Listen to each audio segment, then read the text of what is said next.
Hey everyone, this is Chuck here with MEC. This is going to be a short video showing how to replace a defective battery backup with a power cable. The battery backup has been standard for all of our installations, but unfortunately it's been discontinued.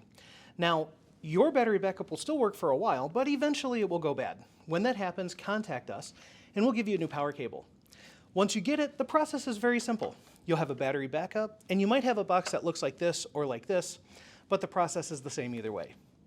Step 1, unplug the battery backup from electricity, and then unplug the battery backup from the unit. Now this can be dropped off at any of our MEC locations or at a recycling bin in Home Depot or Lowe's for battery recycling.